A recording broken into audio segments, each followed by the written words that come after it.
So, hello there everyone and welcome, it is Niran here, and today it is time for me to bring you everything you need to know about FIFA 20 so far. I know, I realise the information about Volta has been about for approximately 2.3 days and I'm bringing you everything you need to know, but trust me, there's actually a lot more than meets the eye. Stuff that's been sort of leaked or confirmed a little bit after E3 and EA Play and stuff, and just trust me on this one, there is actually stuff to ramble about. Obviously, I did do a video on Volta Mode. You can check it out on the top right of the screen if you want. That'll be a lot more in detail and in depth than what I talk about in this video, but there are a couple of things that have been leaked about the game mode since I made that video, so I do kind of have to talk about it again. If you have been living under a rock, you won't have found out, but I will tell you now. Basically, FIFA Street is back in FIFA. Or, well, I mean, it was never in FIFA, it was on its own. Now it is actually in the original. I'm making a hash of this. FIFA Street is in FIFA 20. That's what I'm trying to tell you, and it's under the name of Volta Mode. I call it FIFA Street, to be honest with you, because it is very similar to those old school games. It's all very based on skill. It's all very South American and Samba-esque. There are actual locations for, like, sort of pitches or cages in different cities around the world, including London, Tokyo, and Amsterdam. Screenshots of some of those will be on the screen now, so you can get a bit of an understanding as to what I'm talking about. But Volta Mode includes 5v5,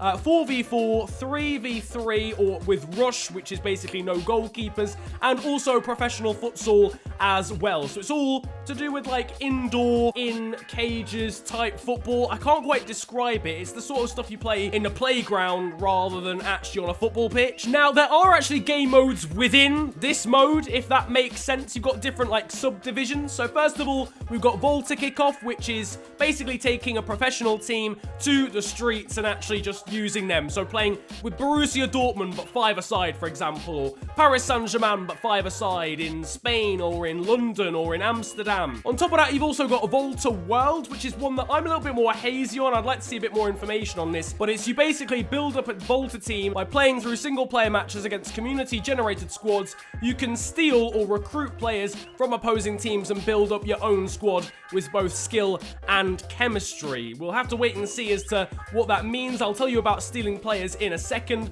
Volta Story Mode, which is basically taking your own unique player who you can customize in terms of looks, gender, clothes, and much more, and taking them through a narrative-driven experience with storylines, I guess, like, similar to The Journey. Face off against various legends of street football from around the world, starting off from the bottom and then rising up to the Volta World Championship Tournament in Buenos Aires at the end of the storyline. And thankfully, Volta is also online. It's called Volta League. Play your way through promotion and relegation with online Volta League. Now, the issue with that is, yes, you can play online, that's all brilliant, but apparently you can't play with friends. You can't recruit 4 other people to be in a 5-a-side, for example, game with you, which I think is a massive missed opportunity. Why? It's like EA have these amazing ideas, and then it comes to the final hurdle of what actually makes it playable, and they're like, nah, sack it off. We don't even need that, to be honest. It's like with The Journey. They made everything that we wanted,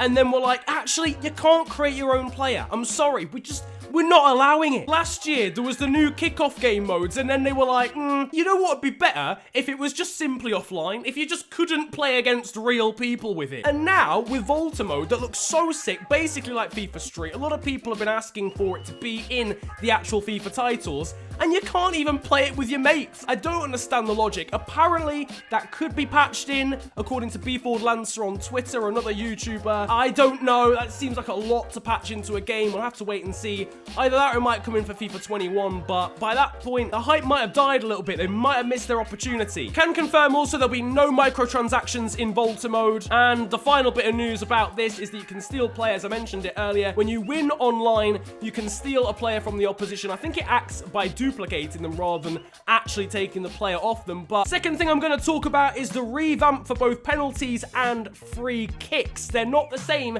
as they used to be. Penalties don't have the arrow anymore, which a lot of the time didn't work anyway online, but that's been scrapped now. You have like this little target or aim. Apparently, according to Chewboy on Twitter, who's tested it at EA Play, it's far too sensitive.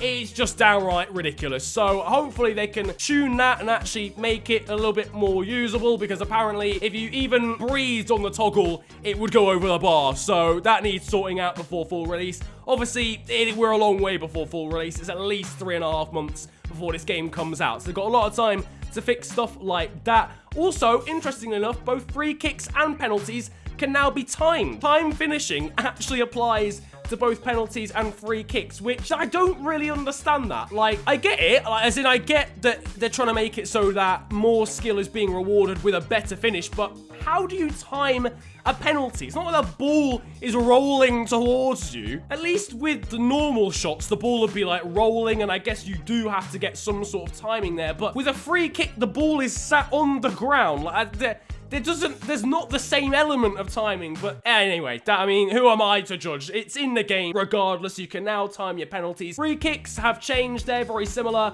I've had some gameplay in the background. Thank you to the EA community managers for sending this footage over. Free kicks also have that target there, very similar to what FIFA 2003 and FIFA 2005 had. If any of you have played that whatsoever, it is a target. And apparently, you can also add spin to the ball with the right toggle after you've powered it up. So I think it's better to actually aim outside the post and then try and bend the ball in if you're actually going to get a good result. But that's what I'm thinking. That's my hypothesis right now. Apparently, again, you can time those, but the sensitivity for free kicks is better than the sensitivity for penalties. Don't quite understand the discrepancy there, because it surely is the same system. But regardless of that, free kicks apparently good. Penalties a bit too sensitive, needs some work. And the final thing on gameplay that's been discovered during the course of EA Play is apparently AI defenders are pretty much useless now. They're pretty much whack. So unless you are controlling an AI defender, they're going to be a lot less useful than they were before. Obviously, defending was very overpowered on FIFA 19, so this is a good step in the right direction.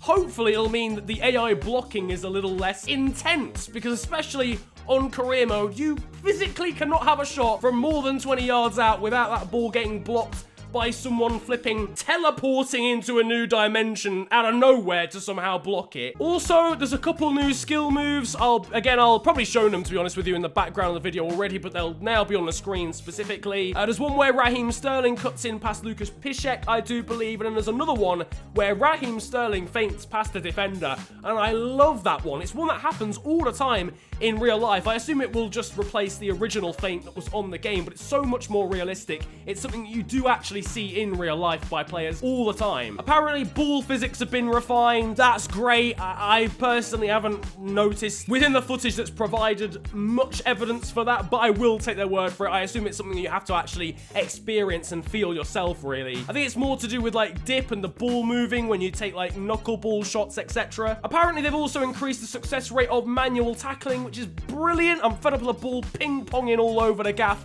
and me trying to tackle someone with Virgil van Dijk on a stand tackle 5 times and I'm still getting the ball and still scoring. So thankfully that is at least recognized and they're looking towards a fix for that. On top of that, in the various trailers that have been dropped during the course of the last week, there's some new face scans for certain players. Fabinho was the most generic mixed race bold man in history. He's now got a face. Aguero's got the correct hair. David Silva does as well, and a lot of Bundesliga players do too. Axel Witsel was always one who didn't have a face. He's now actually got a scanned one. And finally, more dates have been revealed for more news, which I actually really love. Fair play to EA. I really like this sort of transparency, because usually you get news when you get it and it takes you by surprise. It's brilliant, but in this instance I think it's really good because it actually indicates when we're going to get career mode and pro clubs news, which to me would suggest we're going to get at least semi-substantial changes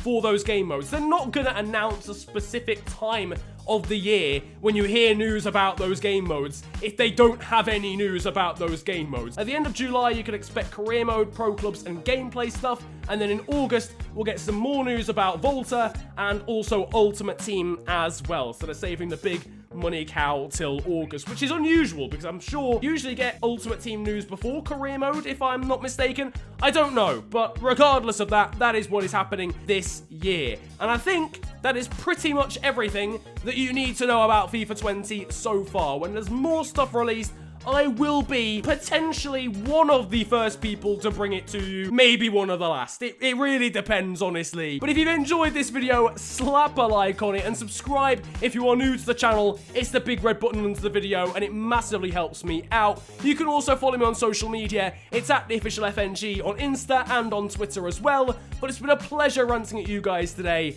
Have a great day, enjoy yourselves, and goodbye.